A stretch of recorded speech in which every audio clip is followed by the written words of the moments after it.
নির্বাচন সামনে রেখে বাংলাদেশ জামায়াত ইসলামীর আমিরের সঙ্গে বৈঠক করেন ইউরোপীয় ইউনিয়নের নির্বাচন পর্যবেক্ষণ মিশনের প্রধান ইভারোস আইজাপস। রাজধানীর বসুন্ধরায় জামায়াত আমিরের ব্যক্তিগত কার্যালয়ে এ বৈঠকে উঠে আসে জাতীয় নির্বাচন ও সমসাময়িক নানা ইস্যু। এদিন সকালে ডাক্তার শফিকুর রহমানের সঙ্গে বৈঠক করেন চীনা রাষ্ট্রদূত ইয়াও ওয়েন। বৈঠক শেষে জামায়াত আমির বলেন, ২-১ দিনের মধ্যে ১১ দলীয় জোটের আসন সমঝোতার বিষয়টি দৃশ্যমান হবে। প্রশাসন ও গণমাধ্যমের সাম্প্রতিক অবস্থানের সমালোচনাও করেন তিনি। দাবি জানান নির্বাচনে লেভেল প্লেইং ফিল্ড নিশ্চিতের।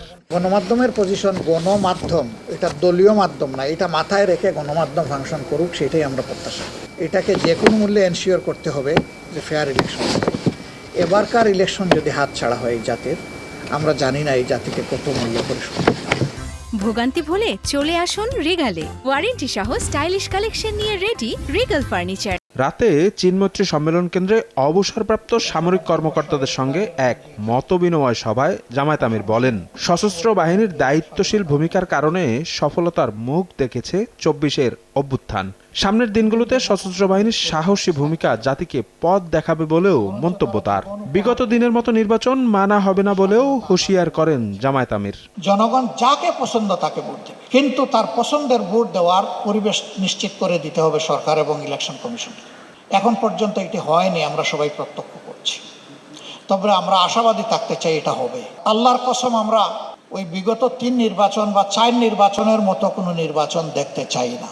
আমরা বোঝাপড়ার কোনো নির্বাচন একেবারেই দেখতে চাই না। বোঝাপড়া কোনো অথরিটির সাথে হবে না, বোঝাপড়া হবে রাজনৈতিক দলগুলার ভোটারদের সাথে সরাসরি। সচেতন দেশবাসী আমরা যদি সচেতন থাকি, আমাদের বিশ্বাস যদি কেউ কোনো ধরনের মেকানিজম করার চিন্তা মাথায় এসেও থাকে, তারা পালাতে বাধ্য হবে। নির্বাচনে জয়ী হলে সকল ধরনের দুর্নীতি দুঃশাসনের বিরুদ্ধে ঢাল হয়ে দাঁড়াবার প্রত্যয় জানান জামায়াত আমির। Will fight together against corruption. Shafiq Munshi, Somoy Sangbad, Dhaka.